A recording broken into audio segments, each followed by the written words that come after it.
Hi guys, magandang gabi. So welcome back po ulit sa ating YouTube channel. So ang ituturo naman po natin ngayon is yung paano po ang tamang pag-edit ng route dito sa Taxi Driver app kung mali po ang napin na location ng ating clients. So ayan guys, click po natin ang edit route. And then click po natin yung add an address kasi nga po dadagdagan po natin kasi mali yung napin na location ni client. Ayan guys, so dito po napin ni client sa labas. Ayan, dyan po sa highway lang po siya. And then yung papasok po sa kanila is malayo pa po. Ayan, nakikita nyo pong bilog na yan is ako po yan. Dyan po ang exact na location. Ayan po. So nandyan po ako, so meaning po exact location po yan ng pick up point. So click po natin yung check para matama po natin yung pin location. Huwag kayong maglala guys. So yung bilog na yan is kayo po yan. So meaning dyan po yung location nyo. Then ayan guys, yan po yung forma nya. So ganito po yan guys. So ilong press po natin yung masjid, yung na-edit natin na route kanina, Masjid Al Jannah.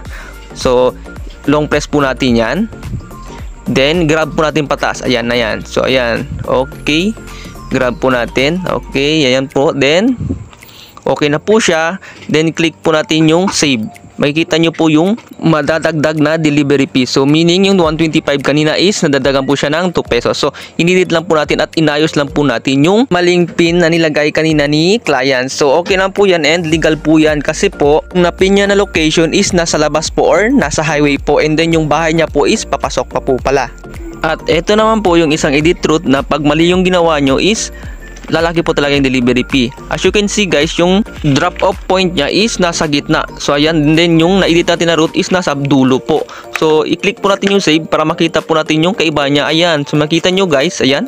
So umaabot po siya ng 211 kasi yung drop point niya is nasa gitna po, and then yung inedit nyo na route is nasa dulo po siya. So kanyan po ang kaibahan pag mali po yung ginawa nyong edit route. So ayan po guys, so kahit ikaw po yung customer or client dyan is magalit ka po talaga kasi biruin bumaba naman, bumabot po siya ng 211 kasi ang nangyari doon guys is parang nag-pick up ka and then nag-drop up ka and then bumalik ka ulit sa pick up point. Kaya dapat maayos po talaga yung ating pag-edit ng route. So sana guys, itong ginawa kong tutorial ngayon is nakatulong po sa inyo para po sa inyong pang-araw-araw na biyahe dito sa Maxim. Uulitin ko guys, yung inedit nyo na route is i-drag nyo po siya or i-long press and then hilahin nyo pataas.